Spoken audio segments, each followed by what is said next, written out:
daawadayaal maxaa ka jira in markaasi youtuberka caanka ah ee lagu magacaabo Cumar Kirish CK in uu tahriibay uuna ku xidhan yahay dalka Mexico.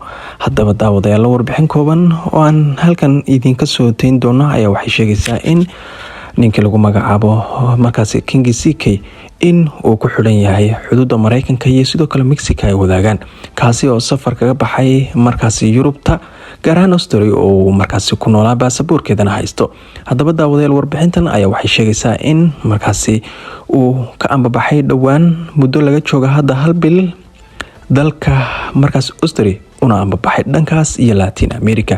daawadayaal waxaad ka dheregsantiin inay jirto in dhammaan dhalinyaradii Soomaaliyeed iyo sidoo kale kuwa caanka ah inay markaasi u boqoleen dhankaas iyo Latin America gaar ahaan Mareykankii oo ay doonayaan in ay halkaasi ka galaan. haddaba warbixintan daawadayaal waxaan ku eegi doonaa arintaasi ee soo dhawaada. daawadayaal marka koowaad Ramadaan Kariim oo muuqaalada halkan aan soo gelin jirnay in dhaweytaba waanu markaasi yaraha kinaysi la xidhiidha Ramadaanta oo aan idin leeyahay Ramadaan Kariim, ilaahay khayr ha inoogu dhamay acmaasha wanaagsan, ilaahay ha inaga aqbalo. maxaa sababay in fanaan iyo sidoo kale youtuber ku dhawaad 1 milyan oo ruux oo dad ay ku xidhan yihiin in uu tahriib iyo sidoo kale waxyaabo maala yacniya uu ku dhaqaaqo isagoo helaya in uu markaasi uu fiise markaasi dalxiis iyo mid casuumad iyo sidoo kale kuwa kalaba uu ku tago dalka Mareykanka?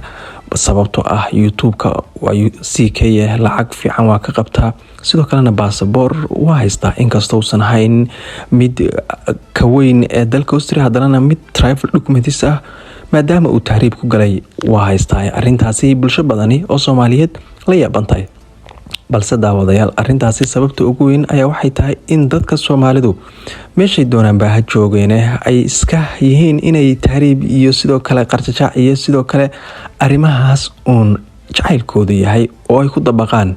maxaaba muddo 1 sano iyo 4 bilood iyo 5 bilood iyo 6 bilood meel intuu ku fadhiisiyo aad u sugaysaa fiisa yar oo safaaradda kusoo jawaabiso. taas ayaa waxay ka doorbideen in ay cagtooda maalaan. hadda waa macquul oo ninkii CK waxa uu joogaa markaasi xuduudda Mareykanka ay wadaagaan Mexico, halkaasi oo la sheegay in uu markaasi ka soo baxay dhowaan jeelna uu ku jiro. sawirkan hadda arkaysaan waxa uu ku galay isagoo bas kaga baxaya Colombia una sii socdo dhankaas iyo Mexico.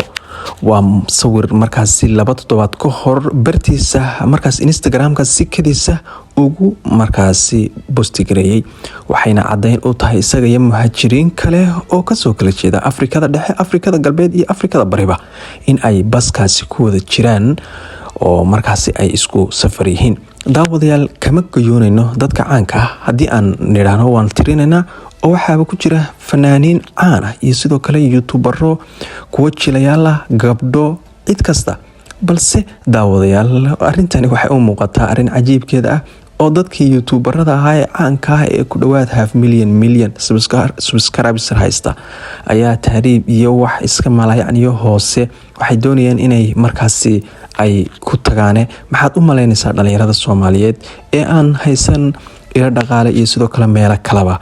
waa arin la yaabkeeda leh. waxaan halkan idinku soo dayn doonaa muuqaal la xiriira dadka caanka ah ee markaasi wadadaasi maray iyo sidoo kale guulaha la taaban kara ay ka gaadheen. muuqaalkan iyo sidoo kale muuqaalo kale ayaan kasoo diyaarin doonaa. fadlan muuqaalkan sii share gareeya Soomaalidaadana kalena gaadsii. waxaan idinka codsanayaa marka koowaad inaad subscribe noo saartaan. waxaan rajaynaynaa inaan sanadkan 2023 intuusan dhammaan haddii alla qadaro insha Allah inaan gaadhno 50,000 oo subscribe. haddii aan ka badan helnana waa falilahi alxamdu. waa mahadsantiin saaxiibayaal ee mar kale iyo mar labaad iyo mar saddexaad. Ramadaan Kariim. إسماعيل ضم محبوب حي ومسؤول محبوب شاد إسماعيل ضم بحين وجودا هاي دقيقة أبا هاي دقيقة إسماعيل ضم ويلك إسلام حان وماس كبحي لا يقول شيء أصيرا أسبوعين صوص عند الصباح 1 week أو 2 weeks كده وحنا نقول إسماعيل ضم أو من الصوت وفيديو صوته معقول مركي قدام بسي وقت سنة وشدار معهم أنا ما عمري إنسان بريك ضد يوروب كبحة أنا كده بطلع دي ما والبيريز marka haddana maqsid qof yurub joogo caabaxay oo xag aaday oo waqti kooban ka hor ay arkaysa anigu inta jooga haddana maqsid اسبوع تبعنا سيكر النشاط وقال امن والله معقول ها بسبب يوروب وقت احساس مقابلش